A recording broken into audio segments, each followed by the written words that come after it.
Muy buenos días, comunidad. Este 21 de enero de 2025 y bajo la gracia de nuestro Creador, quiero abordar con ustedes una discusión centrada en el artículo 397 de la Ley 906 de 2004, el interrogatorio por el juez, las preguntas complementarias, para a partir de ahí preguntar cuáles son los límites a esas preguntas complementarias del juez. ¿Cuál es su alcance frente a la construcción de la sentencia? Y es una discusión de suyo sumamente interesante, fundada en el concepto de proceso acusatorio con el que trabajamos las columnas, el de Ferrayoli en Derecho y Razón, pues recordemos que se empieza diciendo que a todo sistema procesal que concibe al juez como un sujeto pasivo rígidamente separado de las partes es a lo que llamamos proceso acusatorio, quedándonos hasta ahí para entender es ese juez del que nos habla fundamentalmente el artículo 228 constitucional, el juez que tiene autonomía, independencia, pero que sobre todo obra con imparcialidad. Pues este tema de las preguntas complementarias es abordado por la Honorable Corte Suprema de Justicia dentro del radicado 58.829, una decisión del 8 de mayo del año 2024 con ponencia del honorable magistrado Jorge Hernán Díaz Soto. El cómo el juez, a la hora de interrogar culminada la intervención de las partes, debe tener mucho cuidado que no rompa el equilibrio propio del sistema, como que las partes están en plano de igualdad.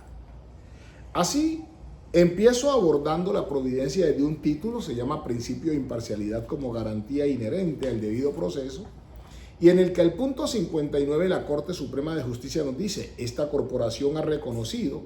que la imparcialidad e independencia del juez son axiomas fundamentales del Estado Social de Derecho,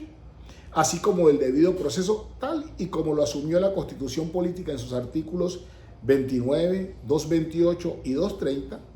de manera que esos pilares, sumados a los de la autonomía y objetividad, son presupuestos que gobiernan las actuaciones judiciales al imponer a los jueces su irrestricto sometimiento al imperio de la ley.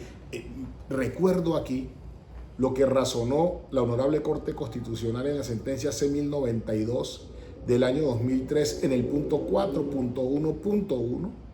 cuando habló de el juez de control de garantías, su rol y su necesidad en la implementación del sistema como garantía de equilibrio entre el juez,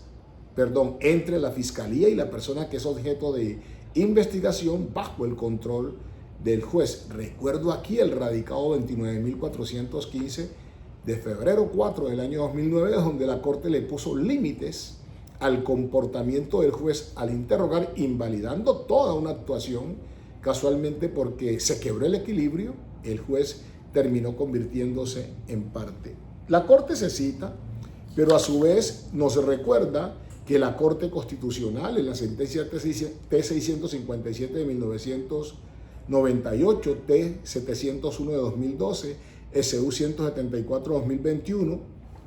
además, la Corte Interamericana se han ocupado de este principio de la imparcialidad del juez.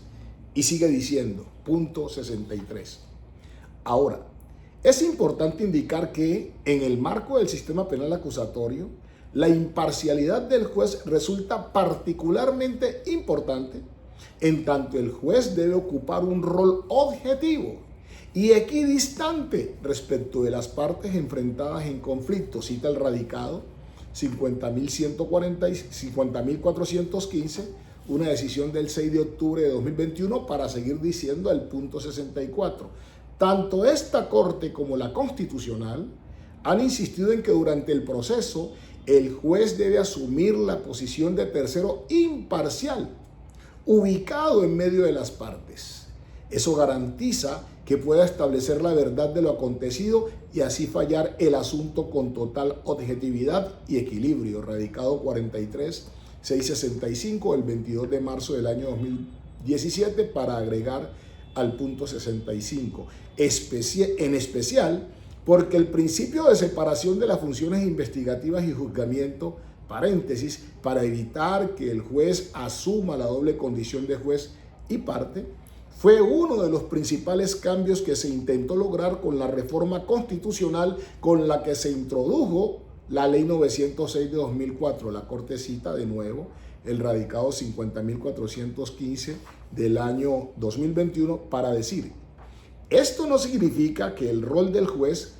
quede resumido en un simple convidado de piedra, en la medida en que, de acuerdo con el artículo 392 de la Ley 906 de 2004, le corresponde prohibir toda pregunta sugestiva, capciosa o que tienda a ofender el testigo.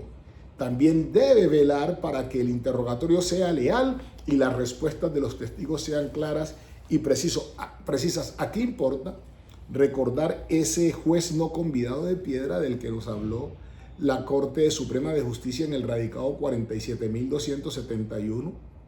decisión de enero 27 del año 2016, ratificada en el radicado 53.264 de septiembre 17 del año 2019. El juez no es un convidado de piedra, cuidando siempre, en todo caso, que no rompa el equilibrio que le corresponde a las partes. Y dice en el punto 67: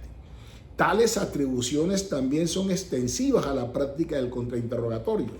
Sin embargo, la Corte ha aclarado que las precitadas facultades que tiene el juez en materia de declaraciones no pueden llevar a que emprenda una actividad inquisitiva encubierta, consciente e inconsciente, y aquí cita nuestro radicado 29.415 de febrero 4 del año 2009. 68, es decir, excepcionalmente el juez podrá hacer preguntas a los testigos una vez terminados los interrogatorios de las partes que permitan el entendimiento cabal del caso según lo establecido en el artículo 397 ibidem. Así lo expresa la sala, asistiéndole al juez la facultad de hacer preguntas una vez agotados los interrogatorios de las partes, orientadas a perfeccionar o complementar el núcleo fáctico introducido por aquellas a través de los respectivos interrogantes formulados al testigo. Es decir, que si las partes no construyen esa base que el juez, si la observa deficiente, puede complementar, no le corresponde a este, a su libre arbitrio y sin restricciones, conformar su propio caudal fáctico. Leo y hago el siguiente comentario. Dice la Corte: adicionalmente,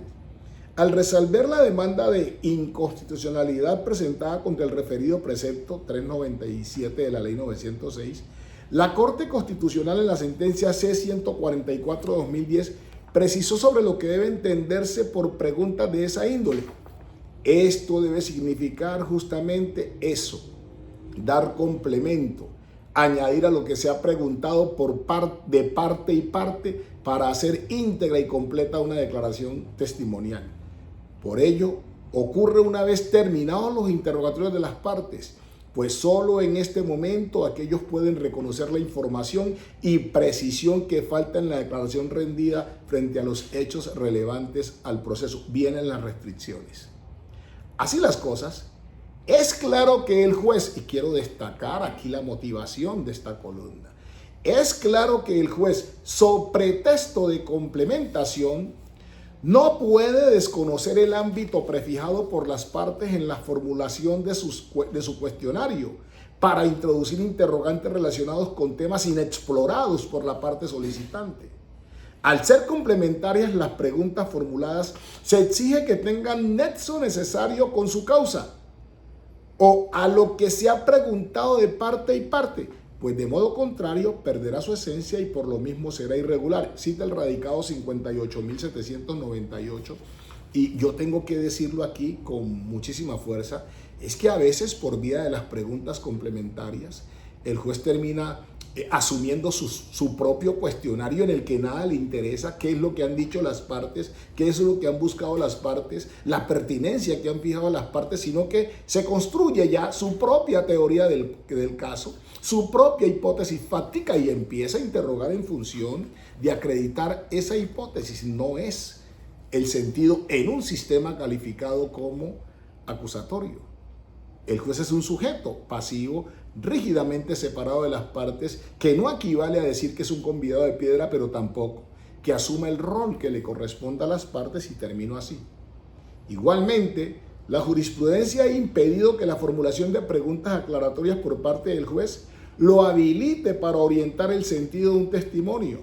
ya que ello evidenciaría una predisposición o inquietud de parte disonante con los principios adversarial y de igualdad de armas, tampoco para oponerse a los interrogantes formulados por las partes en el curso del testimonio. Esto es tarea propia de las partes, pues el interés de que se dé una determinada respuesta, como lo ha dicho la Corte en exclusivo de ellas,